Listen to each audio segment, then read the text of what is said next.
नमस्कार, मेरा नाम आशुतोष वैष्णव है और आज हम राजस्थान की स्थिति और विस्तार से संबंधित कुछ प्रश्न देखेंगे और इसके अलावा भी राजस्थान से संबंधित कई महत्वपूर्ण प्रश्न हैं। छोटा वीडियो रहेगा लेकिन इसमें जो प्रश्न हैं वो बड़े महत्वपूर्ण हैं। आपकी हर एग्जाम के लिए जो राजस्थान से संबंधित है, राजस्थान का पार्ट जिसमें जुड़ा हुआ है, उस हर एक कंपटीशन के लिए ये आवश्यक है। इसीलिए मेरे साथ बने रहिए और ये 20 महत्वपूर्ण प्रश्न आपके लिए हर परीक्षा में पूछे गए थे और पूछे जाएंगे, इसलिए आप बने रहिए और देखते रहिए। पहला प्रश्न हम प्रारंभ करते हैं। राजस्थान में किस जिले में सर्वाधिक डांग भूमि है? सर्वाधिक डांग भूमि किस जगह पे है? सर्वाधिक डांग क्षेत्र किसे कहा जाता है? मित्रों, आपने देखा होगा जो चंबल नदी है ये आपके दक्षिण से आ रही है और यमुना नदी में मिल रही है। जाना पाओ पहाड़ी,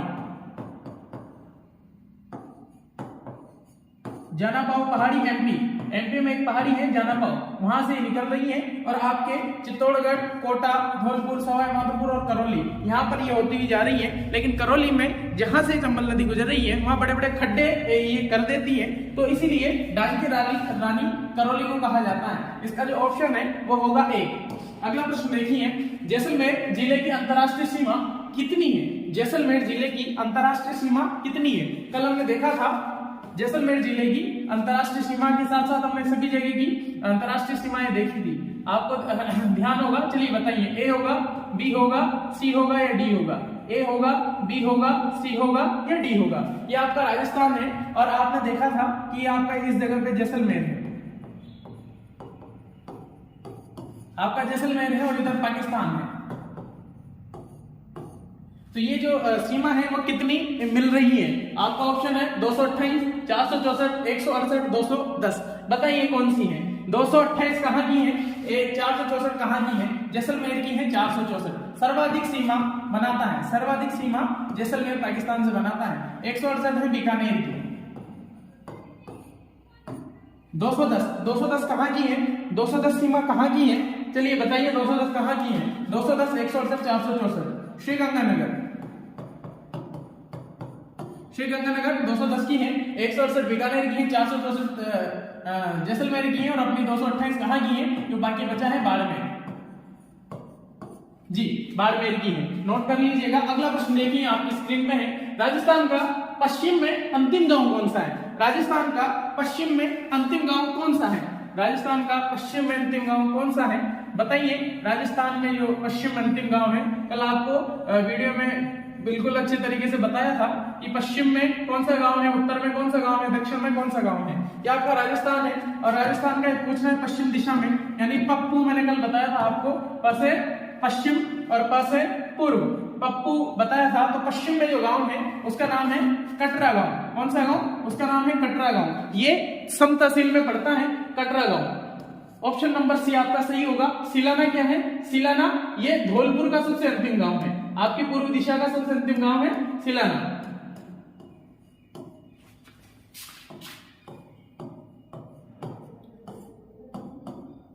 धौलपुर का अंतिम गांव सिलाना है। कटरा गांव आपका कहां का है? पश्चिम दिशा का, यानी जैसलमेर का, पश्चिम दिशा का जैसलमेर का। सम यहाँ की तहसील है, तहसील सम तहसील है। राजाखेड़ा कहां है? राजाखेड़ा ये आप कमेंट बॉक्स में करके बताएंगे कि राजाखेड़ा क्या है। अगला प्रश्न देखिए, राजस्थान की कुल जलीय सीमा कितनी है? राजस्थान की कुल जलीय सीमा कितनी है? इस प्रश्न में मैं उम्मीद करता हूं कि जितने भी ये वीडियो देख रहे हैं उसमें से 40% गलत इस प्रश्न को करेंगे, 60% भी कर सकते हैं, 60% इसको गलत कर सकते हैं। एक बार अच्छे से प्रश्न को पढ़िए और उसके बाद उत्तर दीजिएगा। राजस्थान की जलीय सीमा कितनी है? 5920 किलोमीटर, 1070 किलोमीटर, 0 किलोमीटर, 4850 किलोमीटर। बताइए राजस्थान की जलीय सीमा कितनी है? देख रहा हूं मैं कितनी है राजस्थान की कुल जलीय सीमा, बताइए। 5920 किलोमीटर, 1070 किलोमीटर, 0 किलोमीटर या 4850 किलोमीटर, कितनी है जलीय सीमा? एक बार आप शीघ्रता से बताइए। जी, राजस्थान की कोई जलीय सीमा नहीं है। राजस्थान कहीं भी समुद्र से स्पर्श नहीं करता है, इसलिए राजस्थान कहीं भी जलीय सीमा नहीं बनाता है। 5920 किलोमीटर राजस्थान की पूरी सीमा है।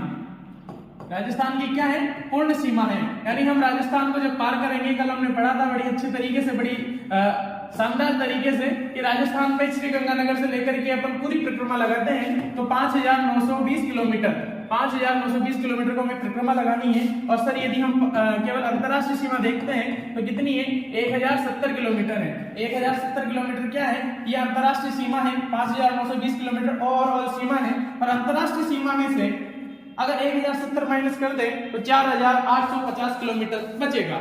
जी 4,850 किलोमीटर कौन सी सीमा बचेगी, ये वो सीमा बचेगी जो अंतरराष्ट्रीय सीमा को छोड़े, यानी अंतरराज्यीय सीमा 4,850 किलोमीटर। अगला प्रश्न देखिए, पढ़िए। राजस्थान का सर्वाधिक तापांतर वाला जिला कौन सा है? राजस्थान का सर्वाधिक तापांतर वाला जिला कौन सा है? ताप अंतर, जो ताप अंतर है वो किस जिले का पाया जाता है, बताइए। ए, बी, सी या डी?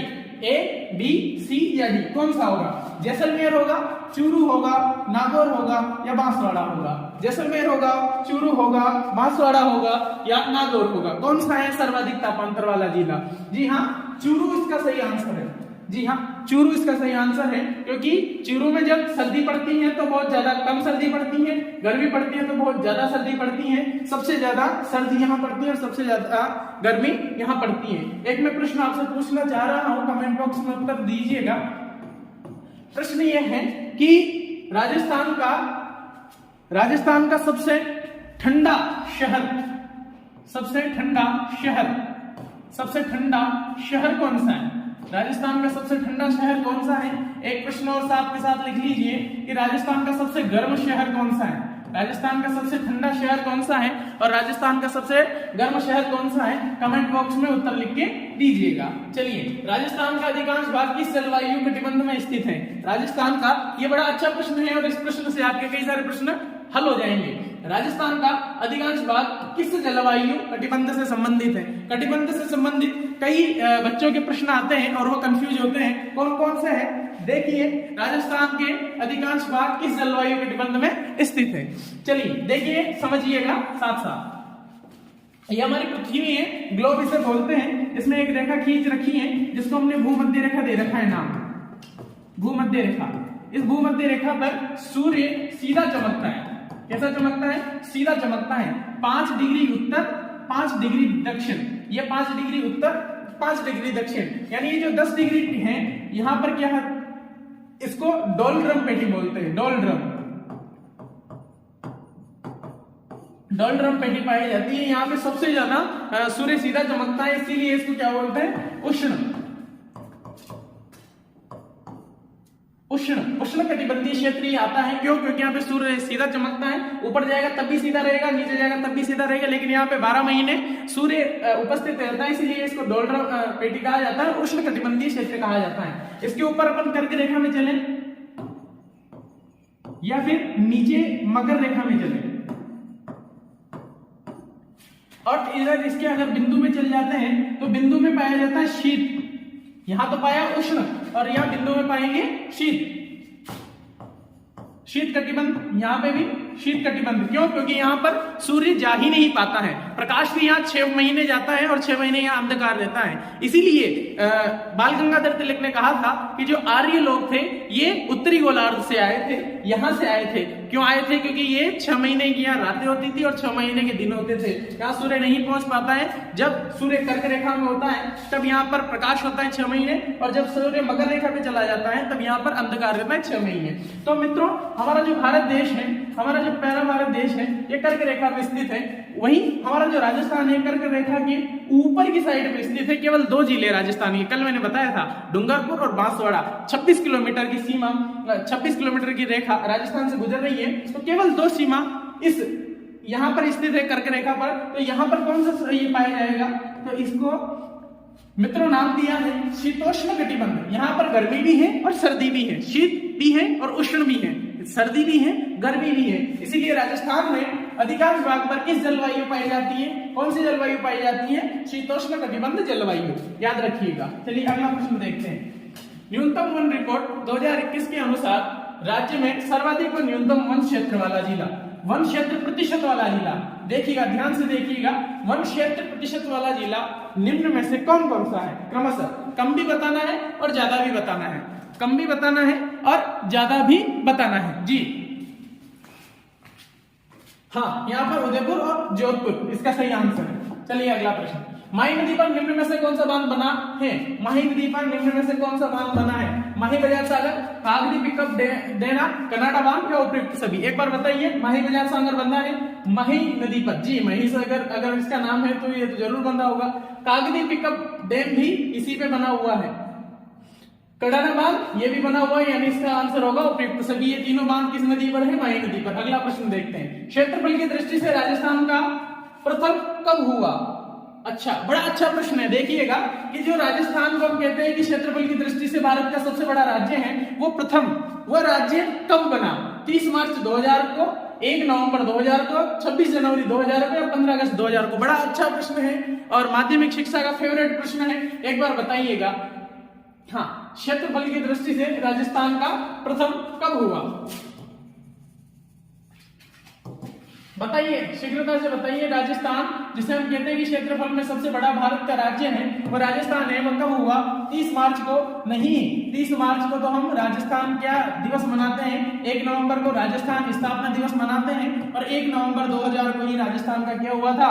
राजस्थान क्षेत्रफल की दृष्टि में प्रथम आया था। चलिए आगे। जेम्स टोड के घोड़े का नाम क्या है? बड़ा अच्छा प्रश्न है और कल वाली क्लास में मैंने आपको बताया भी था कि जेम्स टोड के घोड़े का नाम क्या है। जेम्स टोड के घोड़े का नाम चेतक नहीं, चेतक तो प्रताप के घोड़े का नाम है। महाराणा प्रताप के घोड़े का नाम है चेतक। और चेतक के भाई का नाम क्या है? आपसे एक प्रश्न पूछता हूँ, चेतक के भाई का नाम क्या है? जी हाँ, त्रोटक। गुजरात का एक घोड़े वाला घोड़े बेचने जब मारवाड़ में आया तो वो 3 घोड़े लेके आया था महाराणा प्रताप के पास में, चेतक, त्रोटक और एक इसका एक और भाई था। तो उनमें ये चेतक को महाराणा प्रताप हो गया। जेम्स टोड की हम बात कर रहे हैं। ये त्रोटक भी चेतक का ही भाई है और ये जो भी पुलिस का एग्जाम हुआ है उसमें प्रश्न पूछा गया था इस त्रोटक के बारे में। अलबुर्ज यहाँ पर जेम्स टोड घोड़े का नाम है। यति ज्ञान चंद्र ये कौन है महोदय? ये है अपने जेम्स टोड घोड़े वाले बाबा की गुरु। घोड़े वाले बाबा की क्या है? ये गुरु जी हैं। इसे काट देते हैं, गुरु जी। इसके घोड़े वाले बाबा के गुरु जी हैं। कहां के हैं ये अपने भीलवाड़ा के निवासी हैं। चलिए, राजस्थान में अरावली का कौन सा भाग सर्वाधिक वर्षा प्राप्त करता है? बताइए, बड़ा अच्छा प्रश्न है। राजस्थान में अरावली का, राजस्थान का नहीं, अरावली का कौन सा भाग सर्वाधिक वर्षा प्राप्त करता है? बताइए, राजस्थान का कौन सा भाग, अरावली का कौन सा भाग सर्वाधिक वर्षा करता है? उत्तर पूर्वी, मध्य, दक्षिण या शेखावटी की पहाड़ियां? शीघ्रता से बताइए। जी, दक्षिण। अगला प्रश्न है, 2011 की जनगणना के अनुसार निम्न में से कौन से जिलों के समूह में सबसे कम महिला साक्षरता अंकित की गई है? महिला साक्षरता 3 जिले बता रखे हैं आपको, कोटा, धौलपुर, जयपुर, जालोर, बीकानेर, प्रतापगढ़, जालोर, सिरोही, जैसलमेर, बाड़मेर, बारां, जालोर। बताइए शीघ्रता से कि 2011 की जनगणना के अनुसार निम्न में से कौन से जिलों में, जिले समूह में सबसे कम महिला साक्षरता पाई जाती है? कोटा का नाम आता है, आपको ये ऑप्शन सबसे गलत कर देना चाहिए क्योंकि कोटा में सबसे ज्यादा महिला साक्षरता पाई जाती है। यहाँ हमसे पूछा क्या है? कम के बारे में पूछा है। जालोर में सबसे कम महिला साक्षरता है और सबसे कम साक्षरता भी पाई जाती है। लिख लीजिएगा हेडिंग डाल के कि सर्वाधिक न्यूनतम साक्षरता जालोर, सर्वाधिक साक्षरता आपके कोटा और जालोर, सिरोही और जैसलमेर। ये क्रम है महिला, जो कम महिला साक्षरता है वहां का। चलिए आगे। किस लोक देवता की पत्नी सती नहीं हुई? सती नहीं हुई, किस लोक देवता की पत्नी सती नहीं हुई? हड़बू गोगा जी, तेजा जी, बाबू जी। ये हड़बू जी महाराज हैं जिनकी पत्नी सती नहीं हुई थी। चलिए आगे। लोकगीत ओलियो गाया जाता है। लोकगीत ओलियो कब गाया जाता है? वीरता के मणिमंडन में ओलियो माने पिया जी बुलावे माने आवे हिचकी। प्रिय की याद में जब कोई गीत गाया जाता है प्रियतमा द्वारा तो उसे ओलियो कहा जाता है। बनास नदी का उद्गम स्थल कहाँ है? बनास नदी का उद्गम स्थल कहाँ है? राजस्थान में सबसे लंबी बहने वाली नदी है बनास नदी। कौन सा है इसका? बताइए। उदयपुर के नजदीक गोगुंदा की पहाड़ी, नाग पहाड़, अजमेर। यहां से तो लूनी नदी निकल रही है, जाना पाओ की पहाड़ियां मध्य प्रदेश, लूनी नदी निकल रही है, जाना पाओ की पहाड़ियां मध्य प्रदेश। यहां से अपनी चंबल नदी निकल रही है।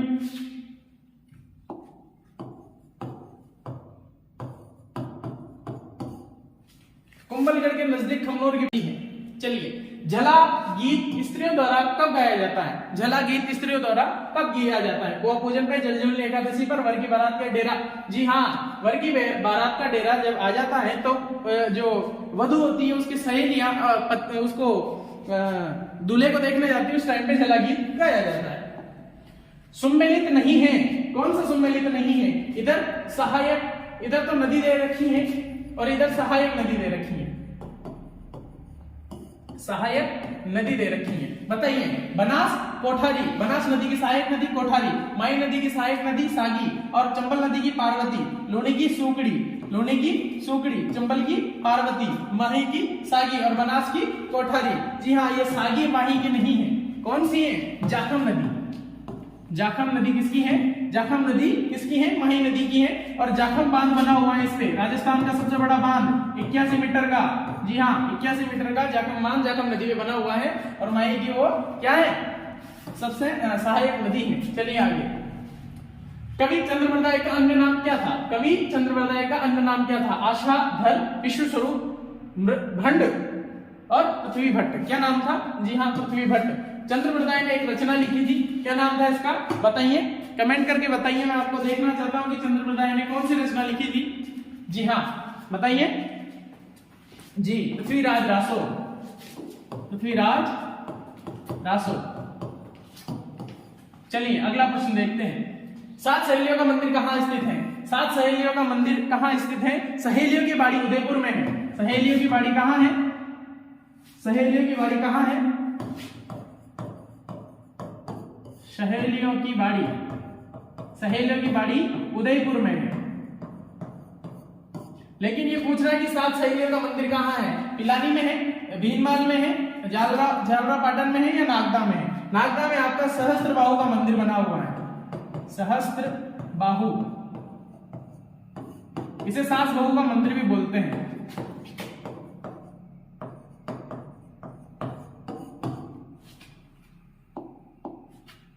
सास बहू का मंदिर है ये। इसमें भगवान विष्णु की प्रतिमा है। भीनमाल जालौर में पड़ता है। 7 सहेलियों का मंदिर झालरा पाटन में, इसे घंटियों का शहर भी कहते हैं।